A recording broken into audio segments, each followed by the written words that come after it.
আসসালামু আলাইকুম রহমতুল্লাহ সবাইকে। আমার যেই হাসনাত আবদুল্লাহ যেই প্রোফাইলটি আছে, পার্সোনাল প্রোফাইল, সেই প্রোফাইলটিকে ডিসেবল করে দেওয়া হয়েছে বেশ কিছুদিন আগে। আমি এই প্রোফাইলে, এই পেজ থেকে আমি এখন থেকে নিয়মিত অ্যাক্টিভ হব। এই পেজ থেকে, এই পেজটা এতদিন পর্যন্ত আমার যারা এডমিন আছেন তারা চালাতেন। এখন থেকে আমি এই পেজে নিয়মিত হব।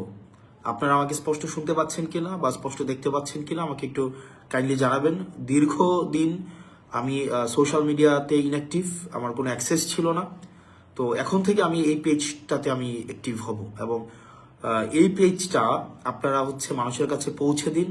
এই পেজটা আমি চাই আমার যে পার্সোনাল প্রোফাইলে মানুষের যে এনগেজমেন্ট ছিল, আমার বার্তা যেভাবে মানুষের কাছে আমি পৌঁছাতে পেরেছি, এই পেজের মাধ্যমে আমি আমার নির্বাচনী বার্তা, রাজনৈতিক বার্তা, সমসাময়িক সবকিছুই মানুষের কাছে পৌঁছাতে চাই। আপনারা অনেক মানুষ যুক্ত হয়েছেন আমাদের সাথে, আপনাদেরকে শুভেচ্ছা জানাচ্ছি, স্বাগত জানাচ্ছি। আজকে দীর্ঘদিন আমি বেশ কিছু বিষয় নিয়ে কথা বলার আগ্রহ ছিল। আজকে যে বিষয়টা নিয়ে কথা বলবো সেটা হচ্ছে যে আমি প্রথমত একটা দীর্ঘদিনের একটা আমার অনলাইন বা সোশ্যাল মিডিয়াতে একটা ডিসএনগেজমেন্ট ছিল। যেহেতু আমার সোশ্যাল মিডিয়ার যেই আইডিটি ভারত বিরোধী অবস্থান নেওয়ার পরবর্তীতে কিছু পোস্টের কারণে সেটিকে আমার কপিরাইট ক্লেমের মধ্য দিয়ে ওই আইডিটা আমার ডিসেবল করে দেওয়া হয়। সেই জন্য আমি আপনাদের সাথে এনগেজ হতে পারিনি। যে বিষয়টা নিয়ে আপনাদের সাথে আজকে কথা বলতে চাই, যে লাস্ট কিছুদিন ধরে যে আমরা দেখব যে হাদি ভাইয়ের যে ঘটনাটি ঘটেছে, আমাদের জুলাই পরবর্তী সময়ে হাদি ভাই থেকে শুরু করে গতকাল সুরভির ঘটনা পর্যন্ত আমরা প্রত্যেকটা ঘটনাকে যদি আমরা নির্মোহভাবে দেখি, তাহলে দেখব যে আসলে রাষ্ট্রযন্ত্র থেকে শুরু করে রাষ্ট্রের কনভেনশনাল পলিটিক্যাল যে পার্টিগুলো, তারা আসলে জুলাইয়ে যারা অংশগ্রহণ করেছে তাদেরকে আসলে কিভাবে দেখেন। আপনারা যদি মেহেদিকে দেখেন, হাদি ভাইকে দেখেন এবং সুরভির কার্যক্রমকে আপনারা যদি রাষ্ট্র কিভাবে সেইটিকে আমলে নিয়েছে, এই জায়গাগুলো যদি দেখেন, তাহলে দেখবেন যে জুলাই যারা অংশগ্রহণ করেছে, রাষ্ট্রযন্ত্র তাদের প্রতি এক ধরনের বিদ্বেষমূলক একটা মনোভাব পোষণ করে এবং তারা একটা সুযোগের অপেক্ষায় রয়েছে, যে একটা সুযোগে যে কোনো একটা উপলক্ষের মধ্য দিয়ে জুলাইয়ে যারা সম্পৃক্ত ছিল তাদেরকে অপ্রাসঙ্গিক করে দেওয়ার যে প্রচেষ্টা, সেই প্রচেষ্টা কিন্তু এখনো অব্যাহত রয়েছে। ফলত আমরা দেখেছি যে হাদি ভাইয়ের হত্যাকাণ্ডেরও এখনো পর্যন্ত কোনো বিচার হয়নি।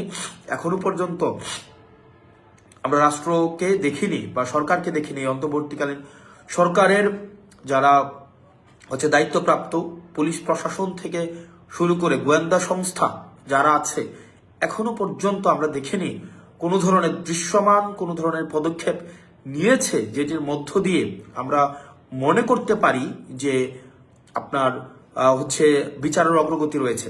বিচারের অগ্রগতি তো হয়নি, বরং আমরা দেখেছি এই হাদি ভাইয়ের পরবর্তী ঘটনার পরে বেশ কিছু ঘটনা ঘটেছে যেগুলো উদ্বেগজনক।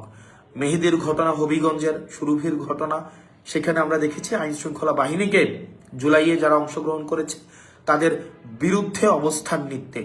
বলে রাখা ভালো এক্ষেত্রে, আমরা দেখেছি যে হাদি ভাই যেদিন শাহাদাত বরণ করেন, সেদিন সাংবাদিক ইলিয়াসের আইডিটি এই অন্তর্বর্তীকালীন সরকার মেটা থেকে নামিয়ে দেন।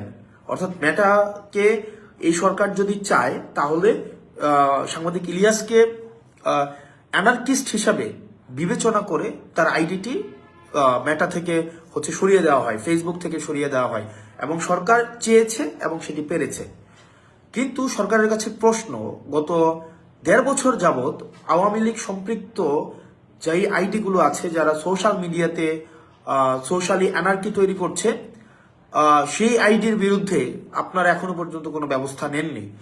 তাহলে সেটা স্পষ্ট হয়েছে আপনারা চাননি, এই কারণে ব্যবস্থা নিতে পারেননি। আপনারা চেয়েছেন সাংবাদিক ইলিয়াসের আইডি আপনারা নষ্ট করে দিবেন, আপনারা সোশ্যাল মিডিয়া থেকে নামিয়ে ফেলবেন, আপনারা চেয়েছেন এবং আপনারা সেটি সক্ষম হয়েছেন।